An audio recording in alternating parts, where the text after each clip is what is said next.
Hello everyone, कैसे हैं आप। आपका आपके YouTube channel Digvijay commerce classes पर एक बार फिर से स्वागत है।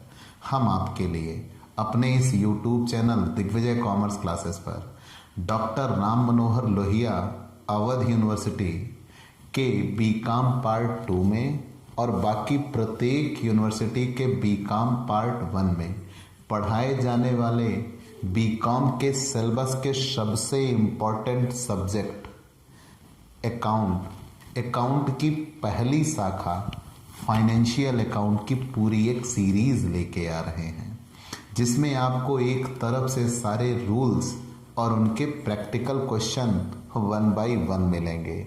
मतलब आपकी पूरी पढ़ाई अब आपकी शर्तों पर होती है। जैसी पढ़ाई आप चाहते हैं बिल्कुल वैसी पढ़ाई आपको मिलेगी। डेली क्लासेस होंगी, पीडीएफ होगा, डाउट सेशन रखा जाएगा, एग्ज़ाम पेपर सॉल्व कराए जाएंगे। तो ये सब कुछ पाने के लिए आप हमसे जुड़िए। आपकी सफलता सुनिश्चित करना ही हमारा एकमात्र मकसद होगा। हम आपके लिए ऐसी विशेष क्लास लेके आएंगे जो आपकी जितनी कमियां हैं कॉमर्स में वो सब दूर होंगी। स्पेशली एग्ज़ाम पेपर में आपकी सफलता सुनिश्चित करना हमारा मकसद होगा। आपके लिए एग्ज़ाम स्पेशल क्लास बनाई जाएंगी और हमने नित्य प्रतिवर्ष टॉपर्स दिया है, इस वर्ष भी हम टॉपर्स देना सुनिश्चित करेंगे। तो प्यारे दोस्तों, इन्हीं शब्दों के साथ अगर आप हमसे नए जुड़े हैं तो सबसे पहले हमारे इस YouTube channel Digvijay commerce classes को सब्सक्राइब करिए, शेयर करिए, बेल आइकन दबाइए ताकि आपको हमारे लेटेस्ट वीडियोस के अपडेट मिल सकें। और आप हमसे पेड क्लास ले सकते हैं। पेड क्लास पाने के लिए आप हमारे व्हाट्सएप नंबर 9984358237 पर व्हाट्सएप करिए, मैसेज करिए। आपको पेड क्लास की पूरी जानकारी दे दी जाएगी, जिसमें आप थोड़ा सा शुल्क भुगतान करिएगा जो कि निर्धारित होगा और आपको रेगुलर क्लासेस मिलेंगी, पीडीएफ होगा, doubt session, exam paper solve कराया जाएगा, आपकी स्पेशल तैयारी होगी। तो चलिए दोस्तों, आज की क्लास शुरू करते हैं। जर्नल, हमारा आज का टॉपिक है जर्नल, जो हम पिछले क्लासेस में आपको बता चुके हैं। लेकिन आप जर्नल पढ़ते हो ना, ये क्लास 11th से लेकर 11th 12th बीकॉम और आगे आप सीए तक जाइएगा, आपको जर्नल ज़रूर मिलेगा। मतलब ये कह लो कि जैसे हम अपनी पढ़ाई की शुरुआत करते हैं, क ख ग घ और ABCD होता है ना, वैसे अगर आप जिस दिन कॉमर्स शब्द सुने उस दिन आपके पीछे पड़ गया जर्नल।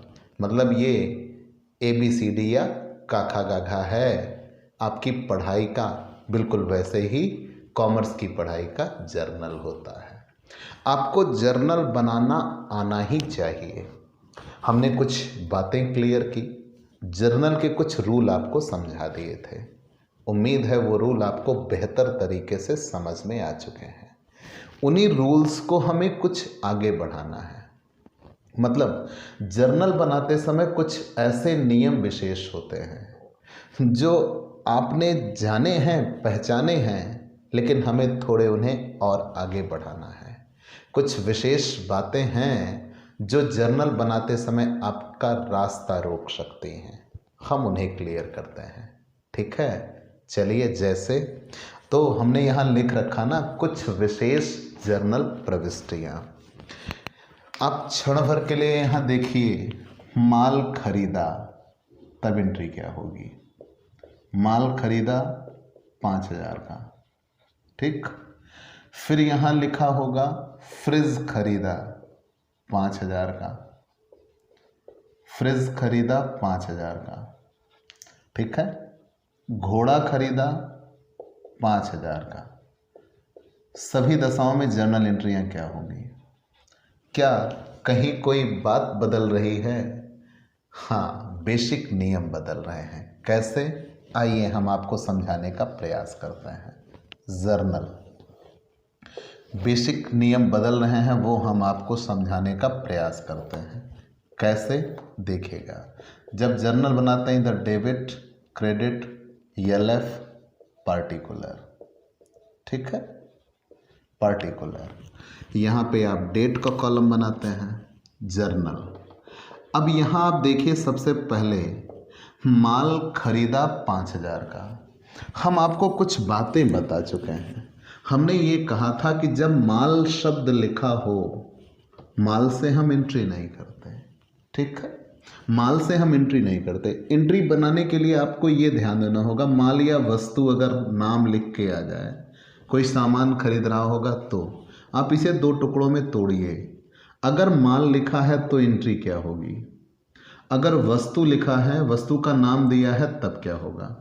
जैसे आप लिखा होगा माल खरीदा, तो वहाँ ये चीज़ है कि माल में, माल कहते किसे हैं कि व्यापारी जिस वस्तु का क्रय विक्रय करके लाभ कमाता है वही उसके लिए माल होता है, ठीक है। जैसे एक मोबाइल के व्यापारी के लिए मोबाइल माल है, कपड़े के व्यापारी के लिए कपड़ा, फर्नीचर के व्यापारी के लिए फर्नीचर, ठीक है।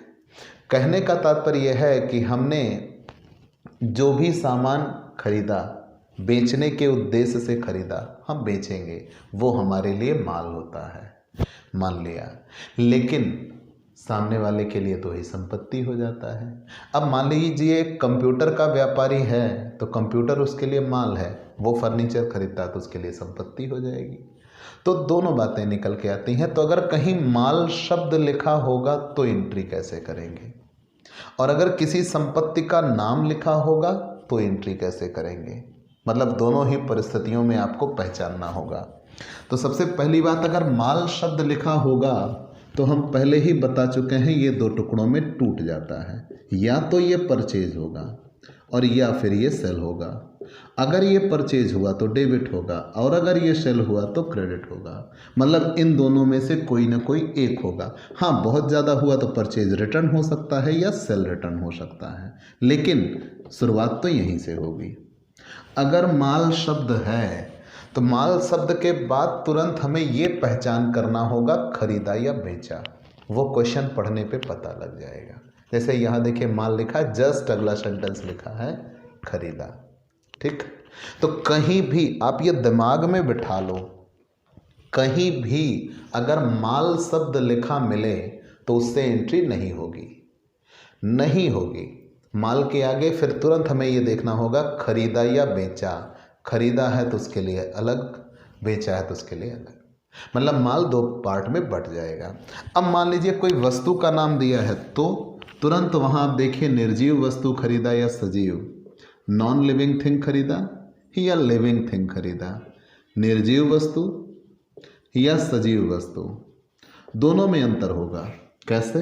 अगर जैसे यहाँ लिखा हो फर्नीचर खरीदा, फ्रिज खरीदा, एसी, टीवी, कूलर, कुछ भी लिखा हो, मतलब कोई वस्तु खरीदी है और वो निर्जीव है, नॉन लिविंग थिंग्स, तो उसी के नाम से एंट्री कर देते हैं। फ्रिज खरीदा तो फ्रिज से एंट्री होगी, ठीक। और अगर कोई सजीव वस्तु खरीदा जिसमें जीवन पाया जाता है, उसके लिए एंट्री होती है लिव स्टॉक से। जिसमें जीवन पाया जाता है उसके लिए फिर हम उस नाम से एंट्री ना करके कि यहाँ घोड़ा खरीदा तो घोड़ा अकाउंट डेबिट टू परचेज, ऐसा नहीं करेंगे, ठीक है। तो जब अगर घोड़ा खरीदा, गधा, बकरी, सांप, अजगर, कुछ भी खरीदा हो यार, जिसमें जीवन पाया जाता है तो वहाँ लिव स्टॉक अकाउंट डेबिट, ठीक है, लिव स्टॉक अकाउंट डेबिट होगा। चलिए इधर हम आते हैं, एंट्री बनाते हैं। तो आपकी पहचान के लिए ये तीनों हमने लिख रखे हैं। सबसे पहले माल खरीदा, तो माल शब्द से एंट्री तो होगी नहीं, हमें चाहिए परचेज, मिल गया। चलिए एक चीज़ ये मिल गई। नकद खरीदा कि उधार, पार्टी का नाम दिया हो तो नकद कि उधार, पार्टी का नाम दिया हो तो उधार, और पार्टी का नाम ना दिया हो तो नकद। तो यहाँ पार्टी का नाम नहीं दिया है, मतलब कैसा ट्रांजैक्शन है, नकद है। तो जब पार्टी का नाम नहीं दिया है तो ये नकद है। अब अगर ये नकद है, ध्यान दे के देखिएगा, अब अगर ये नकद है तो भैया कैश एक पार्टी बनेगी, एक है खरीदा। जब खरीदे हैं माल तो माल हमारे पास आ रहा है और खरीदने की वजह से परचेज क्या हो गया, डेबिट। हमने पहले ही कहा है माल से हम एंट्री नहीं करते, हमें एंट्री करनी होती है किससे, परचेज या सेल से। तो यहाँ माल परचेज है इसलिए डेबिट, और कैश दे के खरीदा है तो कैश हमारे पास से चला जाएगा। रियल अकाउंट का नियम क्या है, आ रहा हो तो डेबिट और जा रहा हो तो क्रेडिट। यहाँ जब हम खरीद रहे हैं, भाई माल खरीदा तो माल तो आ गया, पैसे चले जाएंगे। कैश अकाउंट का नियम क्या बनेगा? Debit what comes in, credit what goes out. कितने का? 5,000 का। एक जर्नल एंट्री बन गई। अब जब यहाँ फ्रिज खरीदा तो देखो, खरीदा शब्द यहाँ एक्ट में आ गया, लेकिन खरीदा या बेचा तभी प्रभावित होगा जब माल लिखा हो। अब यहाँ लिखा फ्रिज खरीदा, जैसे माल नहीं लिखा है, लिखा फ्रिज खरीदा, एसी खरीदा, टीवी खरीदा, तो फिर खरीदा से तो एंट्री नहीं होगी, ये श्योर है। ठीक है, ये श्योर है। मतलब खरीदा या बेचा तभी होगा जब माल लिखा होगा। ठीक है, जब माल लिखा होगा तभी खरीदा या बेचा होगा। आगे बढ़ गए, फ्रिज खरीदा। अब खरीदा हट गया क्योंकि माल नहीं लिखा है। अब हमें पता है कोई वस्तु खरीदी, उस वस्तु का नाम दिया है, ये कौन सा अकाउंट है? Real account.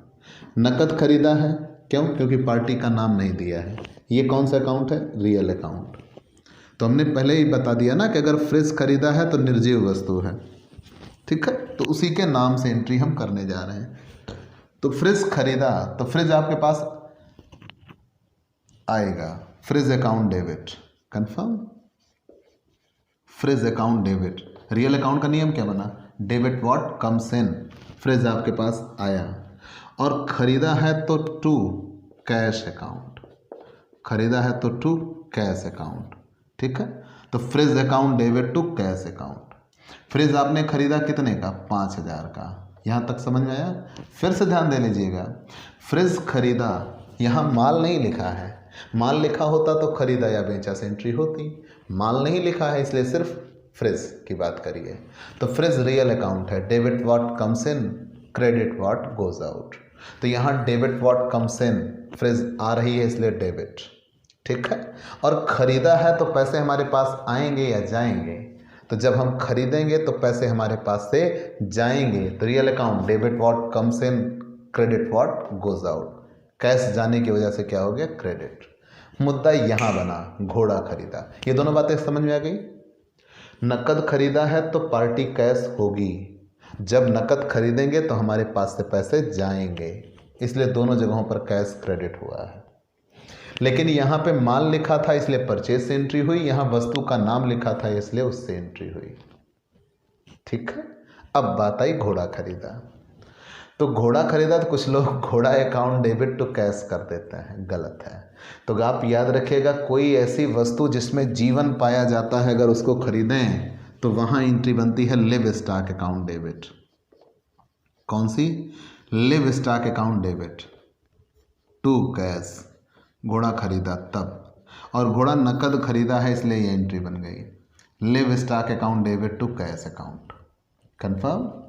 क्यों? वो जीवित रहती आपके पास आया, जीवित रहती आपके पास आया, डेबिट। ठीक है, घोड़ा के लिए हम क्या एंट्री बनाएंगे? Live stock. लिव स्टॉक आपके पास है, असट सी रियल अकाउंट, लेकिन लिखेंगे क्या? लिव स्टॉक लिखेंगे।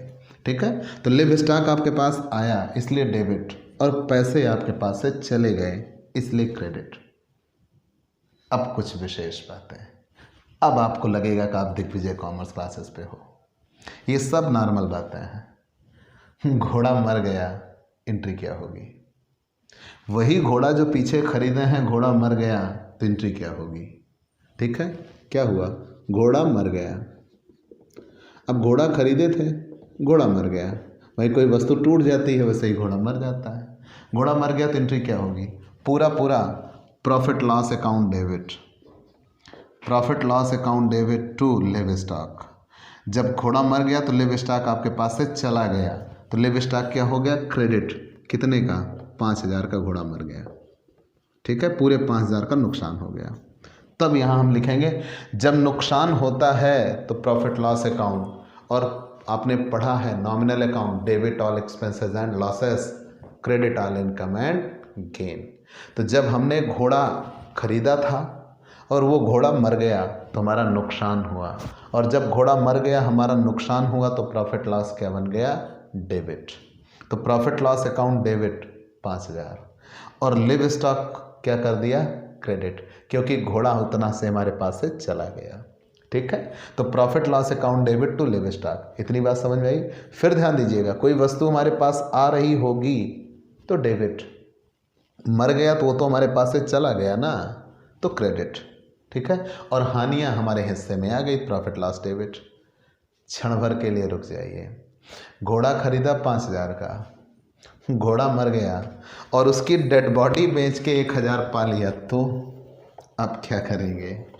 उसकी मृत शरीर से 1,000 रुपये वसूल कर लिया, तब आप क्या बनाइएगा? तब यहाँ देखिए, तो जब घोड़ा खरीदा था 5,000 का, ठीक है, फिर ये एंट्री नहीं बनेगी। अब घोड़ा मर गया, जब घोड़ा मर गया तो घोड़ा के मर जाने के बाद उसकी डेड बॉडी से 1,000 रुपये पा लिए।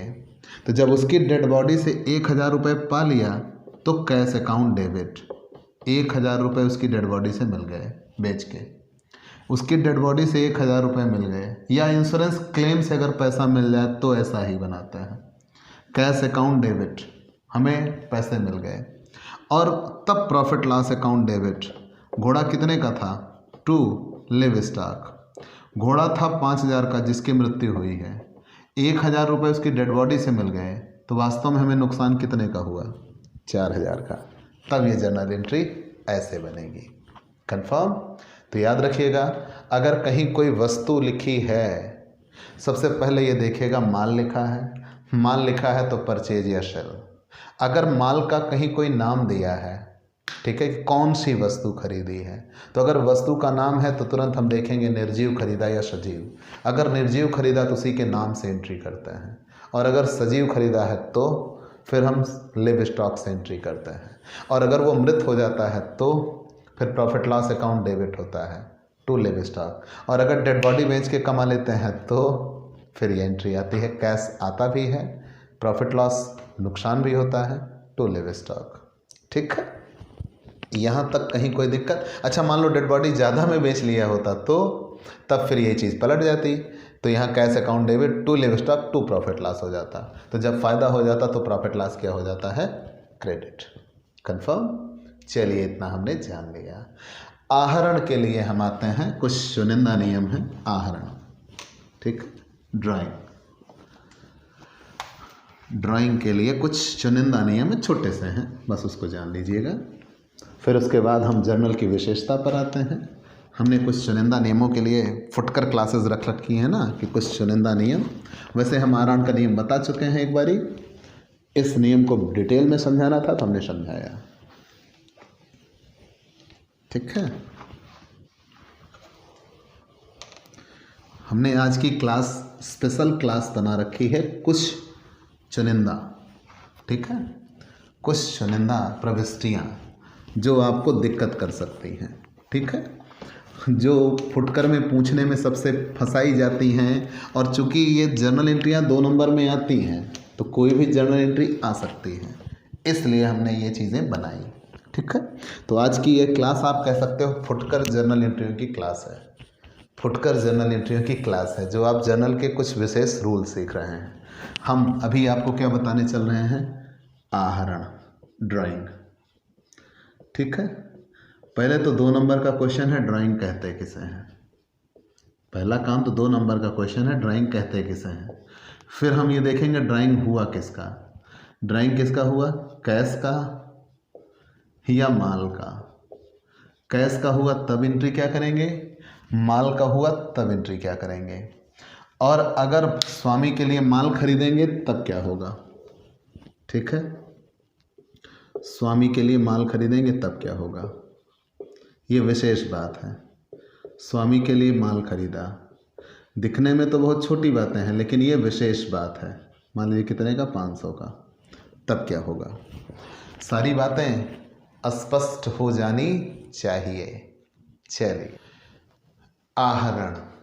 आहरण कहते किसे हैं?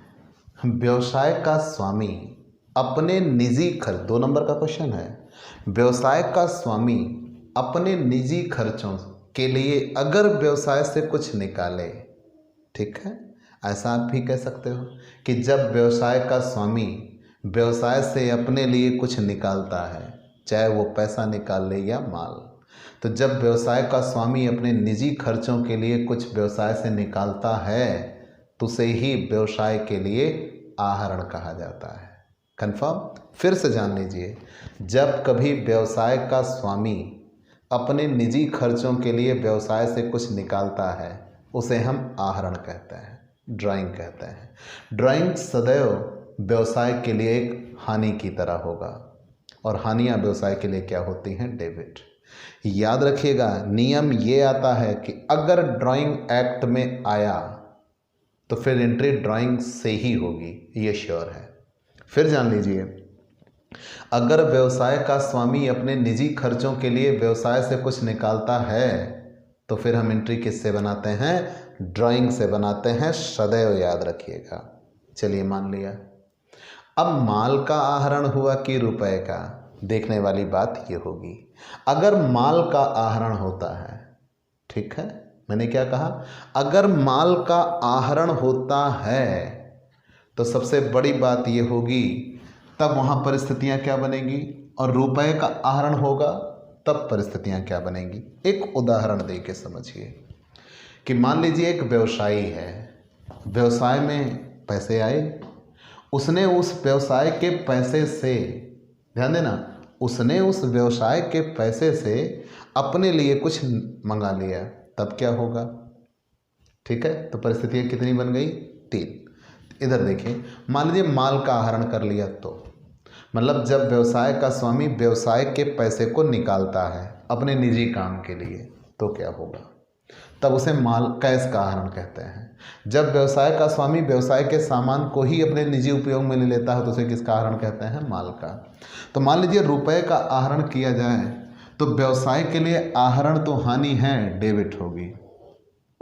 व्यवसाय के लिए आहरण तो हानि है, डेबिट होगा। ठीक है, ये रहा जर्नल। तो ड्राइंग अकाउंट डेबिट। अगर नकद आहरण किया जाए तो drawing account debit, drawing account debit क्योंकि व्यवसाय के लिए लॉस है, और टू कैश क्योंकि व्यवसाय से उतने पैसे फिर चले जाते हैं। ठीक है, जब नकद आहरण किया जाए तो ये एंट्री बनती है। बात समझ में आई? कैसे? फिर से जान लीजिए, जब व्यवसाय का स्वामी अपने निजी खर्चों के लिए व्यवसाय से कुछ निकालता है तो उसे ड्राइंग कहते हैं। ड्राइंग व्यवसाय के लिए लॉस होता है और लॉस हमेशा क्या होता है? डेबिट। तो ड्राइंग अकाउंट तो हो गया डेबिट, मान लिया। जब ड्राइंग डेबिट हो गया, ध्यान दे के देखिएगा, जब ड्राइंग डेबिट हो गया तो ड्राइंग के डेबिट हो जाने के बाद तुरंत किसका आहरण हुआ? कैश का। तो कैश व्यापार में आया या व्यापार से गया? तो व्यापार से चला गया, तो टू कैश। क्लियर? मान लीजिए माल का आहरण किया गया हो तो जब माल का आहरण किया गया तो ड्राइंग तो हुई ही है, तो ड्राइंग अकाउंट डेबिट। और माल का जो आहरण किया गया वो माल जो हमारे पास था वो परचेज हुआ रहा होगा, तभी वो हमारे पास था, नहीं तो हमारे पास नहीं होता, सेल हुआ होता। तो माल शब्द से एंट्री होनी ही नहीं है प्यारे। माल का आहरण, तो माल तो आगे टूटेगा, परचेज या सेल। माल तो आगे टूटेगा, लिखा किया जाएगा परचेज या सेल। तो जो माल परचेज हुआ होता है वो हमारे पास रहता है, जो सेल हुआ होता है वो तो दूसरे के पास चला जाता है। तो जब माल का आहरण करेंगे तो मतलब व्यवसाय में माल था, मतलब वो परचेज था। अब व्यवसाय के स्वामी उसको निकाल ले गए तो यहाँ परचेज क्रेडिट हो जाएगा, तो यहाँ परचेज क्रेडिट हो जाएगा। कंफर्म? फिर से जान लीजिएगा, फिर से जान लीजिएगा, हमने क्या बताया कि माल का आहरण हुआ। तो जब माल का आहरण हुआ तो एंट्री किससे बनेगी? Drawing account debit. और ड्राइंग व्यवसाय के लिए एक हानि होती है, तो ड्राइंग अकाउंट डेबिट। फिर ध्यान दीजिएगा, जब ड्राइंग अकाउंट डेबिट हो गई, किसका आहरण हुआ? माल का। तो माल व्यवसाय में जो रहा होगा उसी का तो आहरण होगा। और व्यवसाय में कौन सा माल होगा? जो खरीदा गया है, जो बेचा गया है। व्यवसाय में वही माल रहा होगा जो खरीदा गया है, मतलब परचेज। तो परचेज डेबिट था, इसलिए जब आहरण हो गया तो परचेज क्या हो गया? क्रेडिट। ये दोनों तो बातें क्लियर हो गई। तो अभी तक आप कह लेंगे कि भैया परचेज तो हमेशा डेबिट होता है, तो अब ये अपवाद की बातें हैं। तो अब जान लीजिए कहाँ कहाँ परचेज क्रेडिट हो सकता है। जब माल का आहरण हो तो परचेज क्रेडिट होगा। अगर माल नष्ट हो रहा हो, जैसे मान लीजिए आग लग जाए, माल नष्ट हो गया, तो एंट्री क्या करेंगे? तो अगर आग लग जाए, माल नष्ट हो गया, तो वहाँ एंट्री कर देंगे profit and loss account debit to purchase. अगर आग से माल नष्ट हो जाएगा तो, क्योंकि माल नष्ट हो गया मतलब परचेज आपका ख़त्म हो गया। ठीक है, जो माल आपके पास था वो परचेज था, अब वो निकल गया तो टू परचेज और हानि हो गई। ठीक है, यहाँ तक कहीं कोई दिक्कत? और मान लीजिए नमूने में बांट दिया तो स्पेसिमेन गिवन, नमूने में दे दिया इसलिए नमूना हमारे लिए खर्च हो गया, specimen given account debit to purchase. तो इन परिस्थितियों में परचेज क्या हो जाता है? क्रेडिट हो जाता है। इतना याद रखिएगा। कंफर्म? तो मैंने क्या बताया था, हमेशा माल शब्द से एंट्री नहीं होती। माल दो टुकड़ों में टूट जाता है, या तो परचेज होगा या तो सेल। अगर परचेज हुआ है तो मतलब माल खरीदा गया है, सेल मतलब परचेज माल क्रेडिट हुआ है, सेल मतलब माल बेचा गया है। चलिए मान लिया, लेकिन माल शब्द जब परचेज हुआ हो तो हमारे पास माल होगा, और अगर माल का आहरण कर लिया गया तो परचेज क्या करना होगा? क्रेडिट। अगर माल नष्ट हो जाए तो परचेज क्रेडिट। माल नमूने के रूप में दे दिया जाए, दान दे दिया जाए, माल का दान दे दिया तो donation account debit to purchase.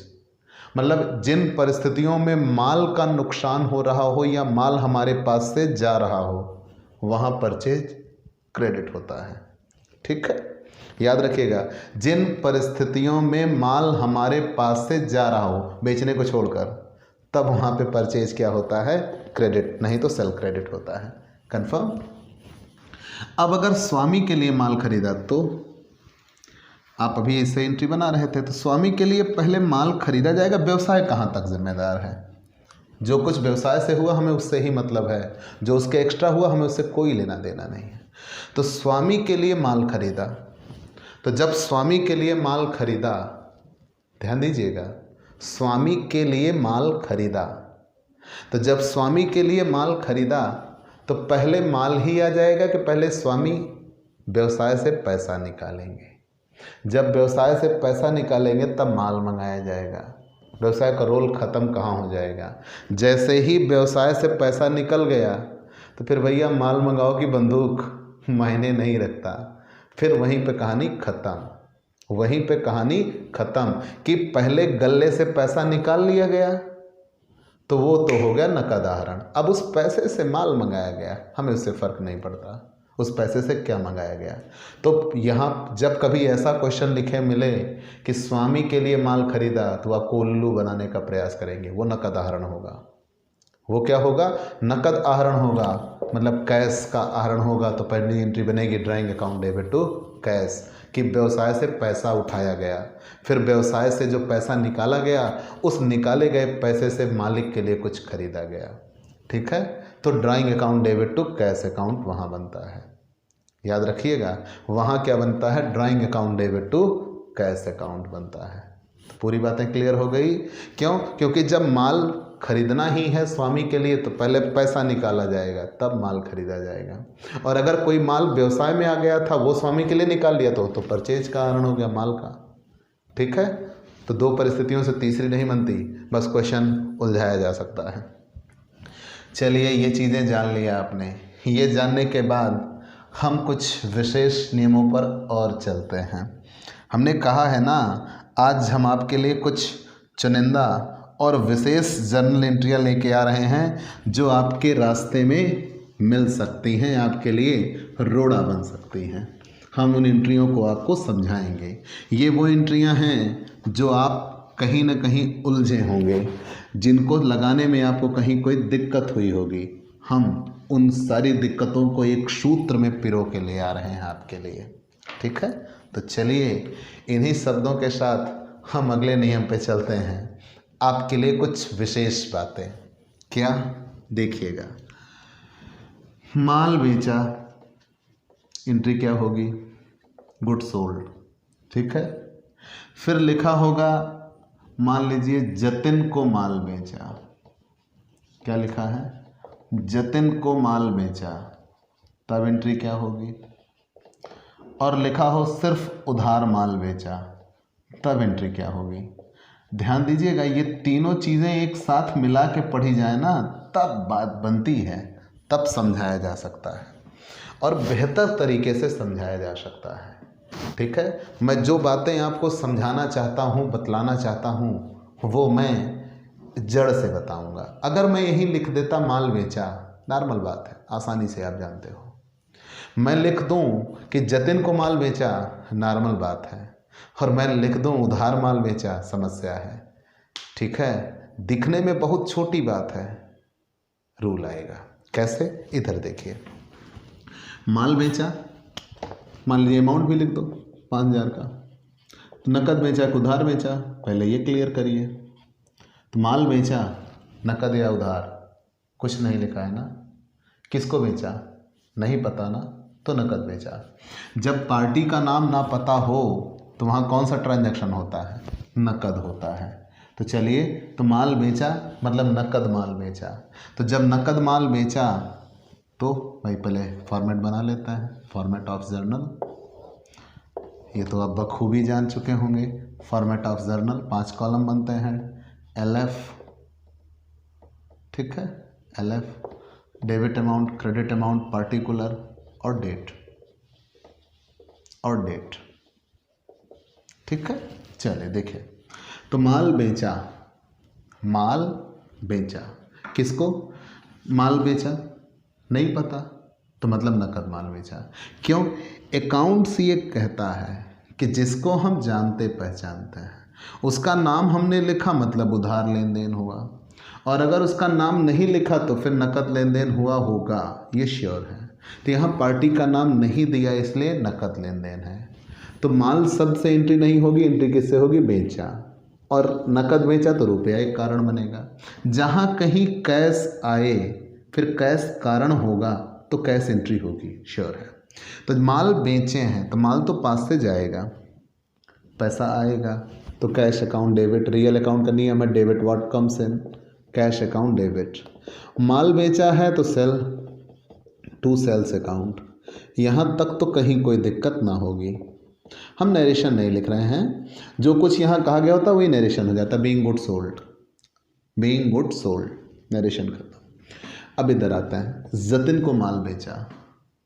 अब बताइए, माल बेचा यहाँ भी है लेकिन यहाँ लग गया कौन? जतिन। तो मतलब उधार माल बेचा। क्यों? क्योंकि पार्टी का नाम दिया है। तो जब पार्टी का नाम दिया हो तो ये उधार लेन देन होता है।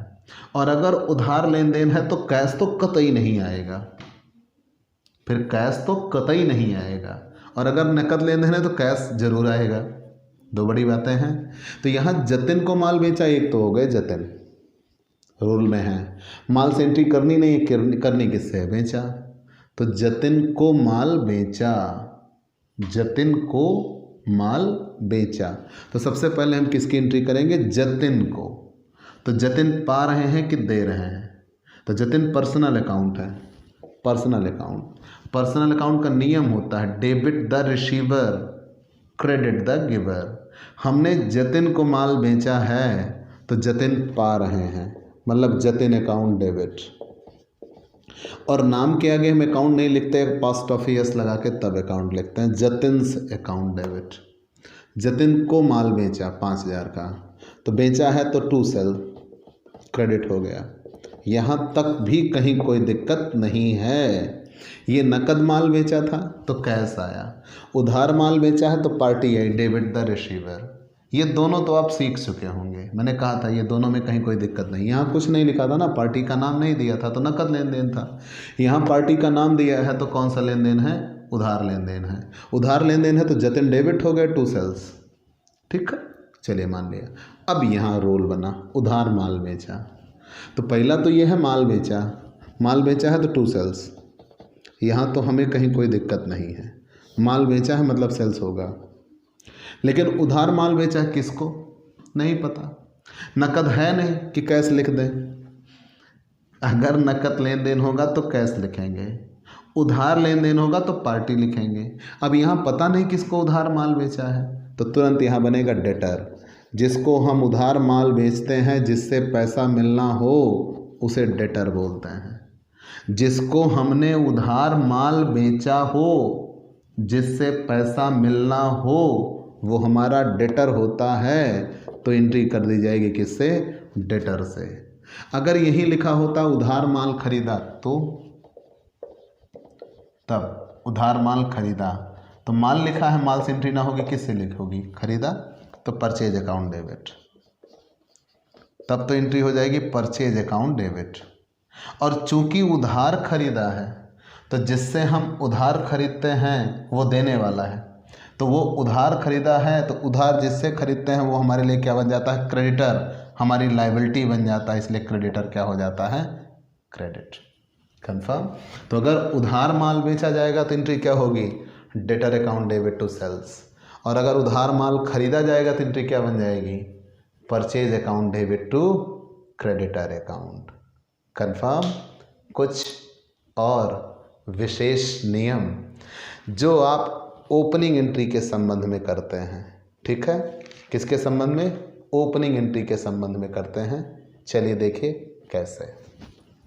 ओपनिंग एंट्री कैसी बनती है? ओपनिंग एंट्री क्या होती है, ध्यान दीजिएगा। मान लीजिए पिछले किसी वर्षों से, कुछ वर्षों से आपका व्यापार चल रहा है, ठीक है? ओपनिंग एंट्री, मान लीजिए पिछले कुछ वर्षों से आपका व्यापार चल रहा है, ठीक है? आप साल के अंत में क्लोजिंग करते हो तो उसी चीज़ को अगले साल ओपनिंग में लेके आते हो, मतलब जो आज आपका क्लोजिंग है वही अगले साल आपका ओपनिंग होगा। ये सीधी सी बात है।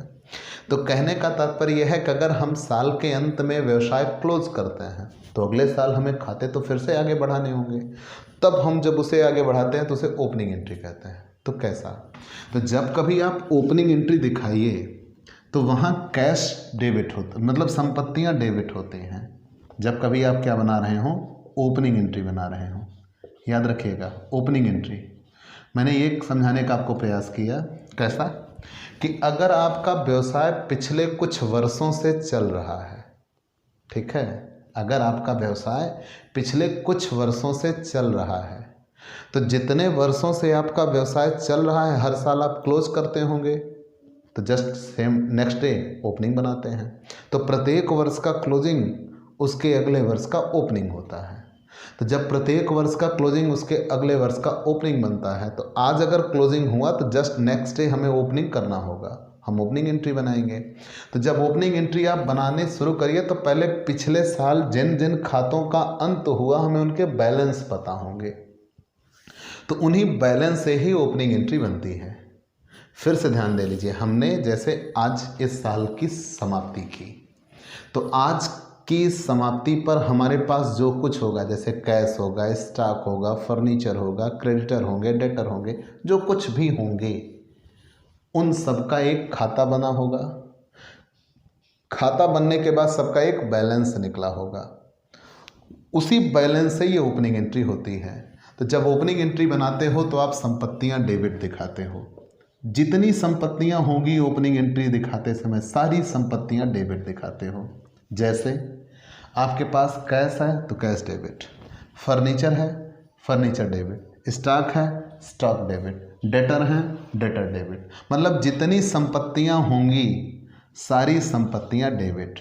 चाहो तो आपके समझने के लिए यहाँ हम एक शब्द जोड़ दे रहे हैं, सन्ड्री, मतलब विविध संपत्तियां डेबिट। जब आप ओपनिंग एंट्री बना रहे होंगे तो जितनी संपत्तियां होंगी सारी डेबिट और जितने दायित्व होंगे वो सारे क्रेडिट करेंगे टू सन्ड्री लायबिलिटीज़, जिसको आपको पैसा देना होगा, जैसे क्रेडिटर, बिल्स पेबल, तो ये सब लायबिलिटीज़ जो होंगी वो क्या हो जाएंगी? क्रेडिट। और दोनों के बीच का जो अंतर हो रहा होगा यही अंतर आपके लिए क्या बनाएगा? कैपिटल। यही अंतर आपके लिए क्या बनाएगा? कैपिटल। इतना ध्यान दीजिएगा। फिर से ध्यान दे लीजिए, मैंने क्या कहा? जब आप ओपनिंग एंट्री की बात करते हैं मतलब पिछले वर्ष का अंत इस वर्ष की क्या हुआ? शुरुआत हुआ। इस वर्ष का अंत अगले वर्ष की शुरुआत होगा। तो जो इस वर्ष के अंत में है वही हमारे पास अगले वर्ष की शुरुआत में रहेगा। तो जो इस वर्ष के अंत में है वही हमारे पास अगले वर्ष की शुरुआत में होगा। तो यहाँ हमने कहा जितनी संपत्तियाँ हमारे पास रहती हैं सब debit, all assets debit, cash, furniture, stock, building, land, machinery, सारी संपत्तियाँ डेबिट। और जितने दायित्व दिखेंगे उनको हम क्रेडिट कर देंगे। दोनों के बीच का अंतर लगाएंगे, डेबिट ज़्यादा होगा, क्रेडिट कम होगा, जितना ये कम होगा वही उतनी क्या कहलाएगी, कैपिटल कहलाएगी। कंफर्म? यहाँ तक कहीं कोई दिक्कत नहीं होनी चाहिए। एक बात और, ये ओपनिंग एंट्री थी। कभी कभी आपको क्वेश्चन में ऐसा मिलता है कि व्यवसाय के मालिक ने इतने माल, इतने बिल्डिंग, इतने कैश से व्यापार आरंभ किया, तब आप क्या करोगे? जैसे वहाँ ये कहा जाए कि कैश, माल, स्टॉक सब चीज़ लेके आ रहे हैं। जैसे कहा जाए कि 5,000 रुपये का स्टॉक, ठीक है, 10,000 रुपये की बिल्डिंग, 10,000 रुपये की बिल्डिंग, 4,000 रुपये का फर्नीचर और 1,000 नकद रुपए से व्यापार आरंभ किया, तब एंट्री क्या बनाइएगा? तो बिजनेस के लिए जब स्टार्टिंग की एंट्री करते हो, बिजनेस स्टार्टेड की एंट्री करते हो, तो वहाँ ये लिखा होगा बिजनेस स्टार्टेड, तब उसके लिए आप एंट्री क्या बनाएंगे? 5,000 रुपये का स्टॉक लेके आ रहे हो, 10,000 रुपये की बिल्डिंग है, 4,000 रुपये का फर्नीचर है, 1,000 रुपये का कैश है, ये सब कुछ बिजनेस में लेके आ रहे हो, ठीक है, ये सब कुछ बिजनेस में लेके आ रहे हो। तो व्यवसाय में आप जो कुछ लेके आते हो, फिर से ध्यान दीजिएगा, व्यवसाय में आप जो कुछ लेके आते हो तो बिजनेस में वो आ रहा है, असेट्स आ रही हैं, सब डेबिट। कहाँ से? बिल्डिंग डेबिट, बिल्डिंग डेबिट एक चीज़, स्टॉक डेबिट दूसरा, stock account debit, furniture debit, furniture account debit और कैश अकाउंट डेबिट। सारी संपत्तियां हो गई डेबिट। कितने की? Building 10,000, furniture 4,000, stock 5,000, cash 1,000, 10 5 15 4 19 1 20,000, to capital 20,000। ठीक है, ऐसे एंट्री बनती है। तो अगर व्यवसाय में पैसा लगाया जाता है तो उसे पूंजी कहते हैं। जैसे कल आपने पढ़ा था त्रिलोकीनाथ ने व्यापार आरंभ किया, तो एंट्री क्या बनी थी? Cash account debit to capital. वहाँ सिर्फ और सिर्फ नकद रोकड़ दे के व्यापार आरंभ किया गया था। ठीक है, लेकिन यहाँ नकद रोकड़ नहीं, अन्य संपत्तियाँ भी दे के व्यापार आरंभ किया गया, तो एंट्री क्या बनेगी? तो जो जो चीज़ें दी गई हैं उन सबको हम क्या करेंगे? Debit. Building, stock, furniture, cash सब डेबिट टू कैपिटल। अगर ही कहीं लाइबिलिटी भी कोई होती तो सारी संपत्तियां डेबिट, जो लाइबिलिटी होती वो लाइबिलिटी क्रेडिट करते, पहले वो लाइबिलिटी लिखते और लाइबिलिटी घटा देने के बाद जितना बचता तब उतनी कैपिटल लिखी जाती। ठीक है, तो ये इतने नियम इस पे बन गए। अब एक बात और बनती है, ट्रेड डिस्काउंट और कैश डिस्काउंट दोनों एक साथ आ जाएं तब क्या होगा? क्या ट्रेड डिस्काउंट और कैश डिस्काउंट दोनों एक साथ आ जाएं तब क्या करिएगा? चलिए भाई, हम जितनी चीज़ें याद आती जा रही हैं उतना हम बताते जाएंगे। बाकी जर्नल तो 10 साल में पूरा ना हो, हम तो 3 दिन में पूरा करने का ख्वाब लेके आए हैं। ठीक है, तो चलिए किस पे आ गए? अगर ट्रेड डिस्काउंट, कैश डिस्काउंट दोनों एक साथ टकरा रहे हैं तो क्या होगा? आपकी किताब का ही एक क्वेश्चन दिया है, सत्यनारायण से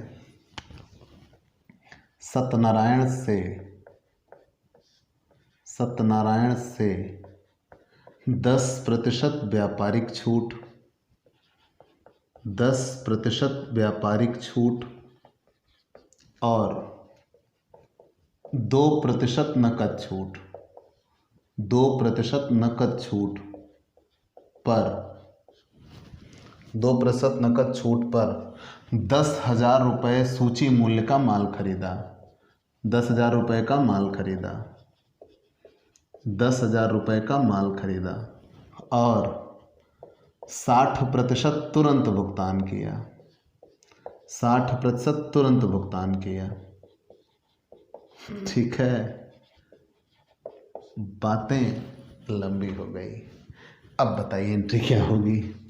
सत्यनारायण से 10% व्यापारिक छूट, 2% नकद छूट पर 10,000 रुपये का माल खरीदा और 60% तुरंत भुगतान किया, तब एंट्री आप क्या बनाइएगा? ठीक है, देखिए सबसे पहली चीज़ तो आप ये डिसाइड करिए कि पहले छूट कौन सी दी जाएगी? तो यहाँ सत्यनारायण से माल खरीदा है, व्यापारिक छूट नकद छूट बात की बात है। पहले सिर्फ इस पूरे का निष्कर्ष क्या निकल रहा है? सत्यनारायण से 10% व्यापारिक छूट पर 2% नकद छूट पर 10,000 रुपये का माल खरीदा। पहले इतना देखो। तो आप देखिए सत्यनारायण से माल खरीदा, तो जब सत्यनारायण से माल खरीदा वो भी कितने का? 10,000 का। तुरंत 10,000 का कितने % व्यापारिक छूट है? 10%, मतलब 1,000 निकल गया। बचा कितना? 9,000। मतलब माल खरीदा है 9,000 का। यहाँ तक कहीं कोई दिक्कत? फिर से जान लीजिए, क्वेश्चन देखिए क्या लिखा है। सत्यनारायण से 10% व्यापारिक छूट और 2% नकद छूट पर 10,000 रुपये का माल खरीदा। तो सत्यनारायण से 10% व्यापारिक छूट और 2% नकद छूट पर 10,000 रुपये का माल खरीदा। तो हमने बता रखा है कि व्यापारिक छूट घटाते तो हैं, दिखाते नहीं हैं, उसका कहीं लेखा नहीं होता, और व्यापारिक छूट दी जाती है सूची मूल्य पर।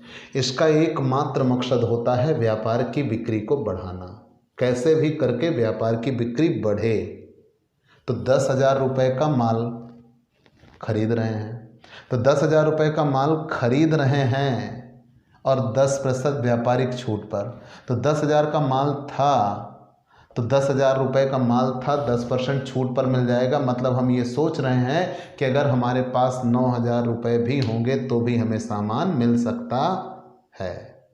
इतने तक तो कहीं कोई दिक्कत होगी नहीं होगी। श्योर? आगे बढ़ते हैं।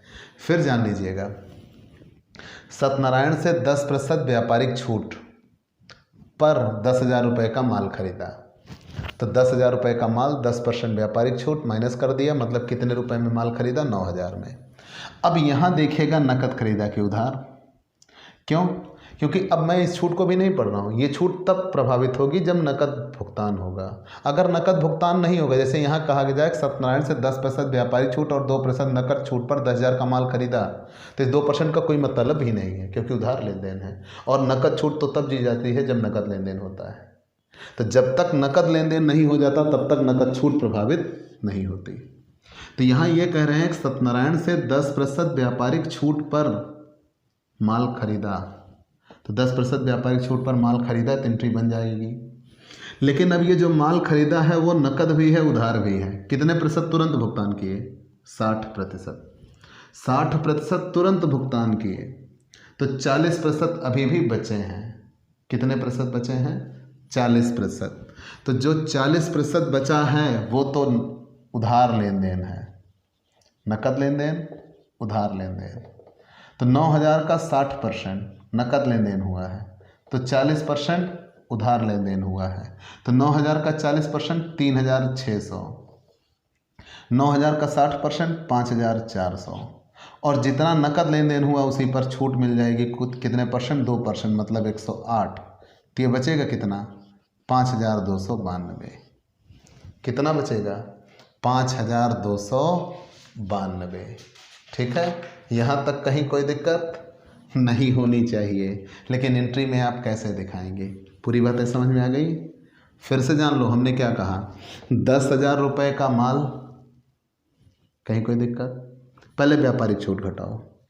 कितने % व्यापारिक छूट कही है? 10%। घट गया, माल कितने का बचा? 9,000 का। अगर आगे नकद छूट का फंडा ना होता तो एंट्री बन जाती purchase account debit to Satyanarayan. Purchase account debit to Satyanarayan कितने से बना देते? 9,000 से, व्यापारिक छूट कट जाने के बाद। लेकिन अभी ये एंट्री गलत है। क्यों? क्योंकि अभी नकद छूट का लेखा हुआ नहीं है, और नकद छूट का लेखा तब होता है जब नकद लेन देन होता है। तो यहाँ तक तो समझ में आ गया होगा कि 10,000 का माल 10% व्यापारिक छूट पर खरीदा।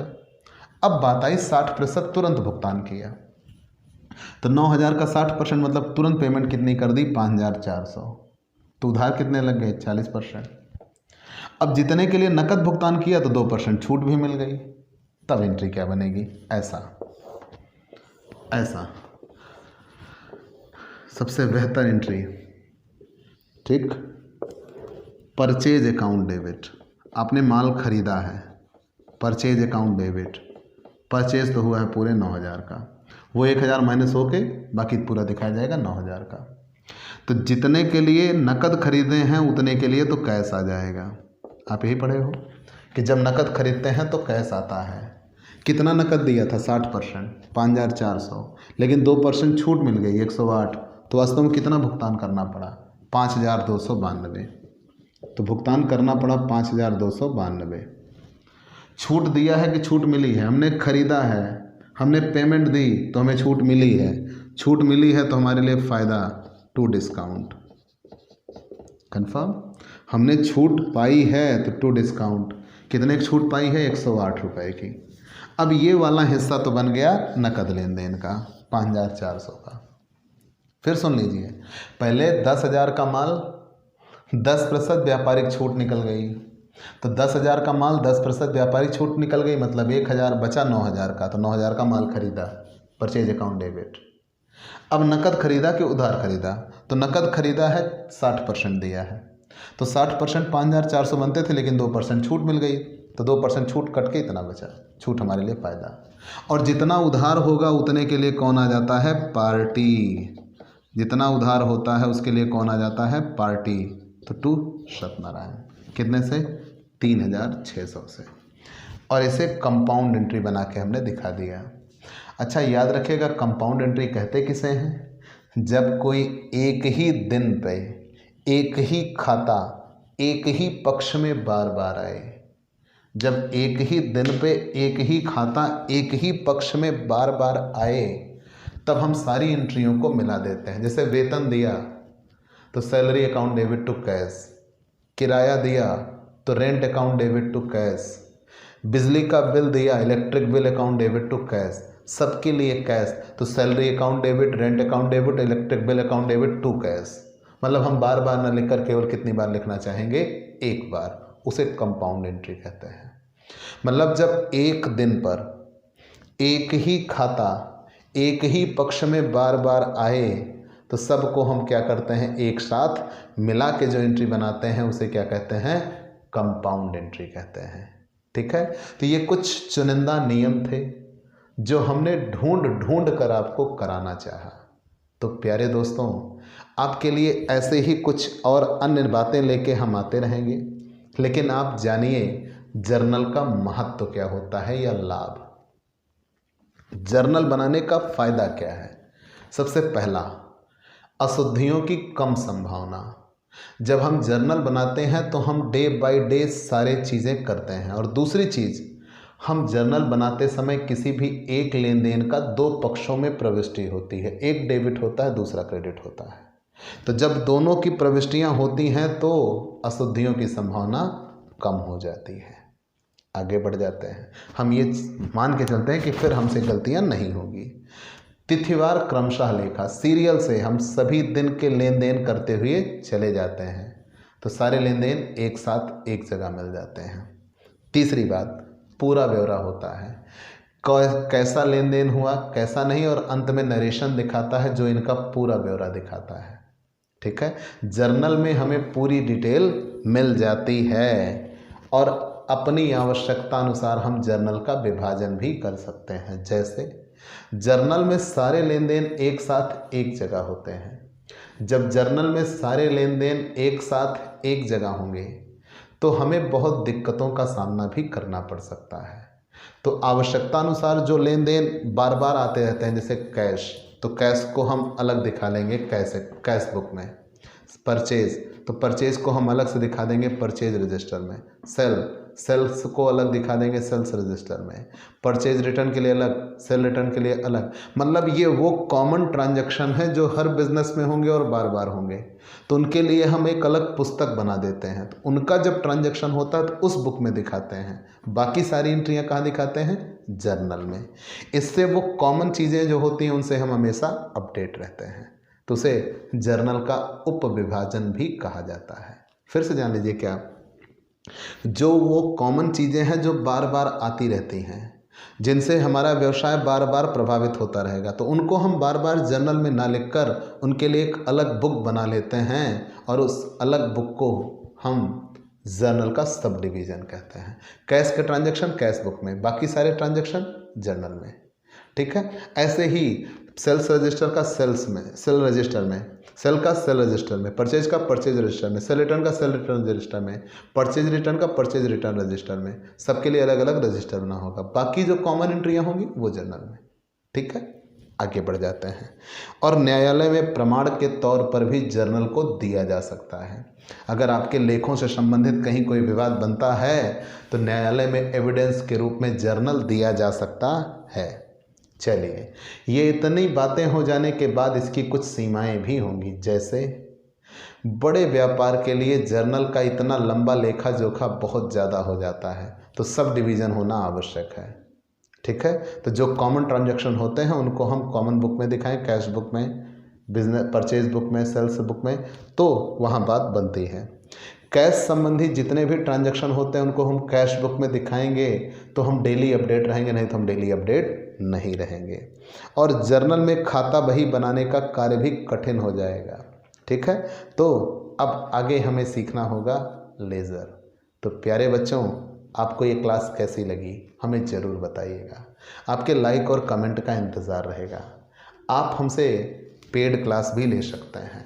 पेड क्लास पाने के लिए आप हमारे व्हाट्सएप नंबर पर व्हाट्सएप करिए, मैसेज करिए, आपको पेड क्लास की पूरी जानकारी दे दी जाएगी, जिसमें आप थोड़े से शुल्क का भुगतान करके हमसे नियमित क्लास पाते हैं।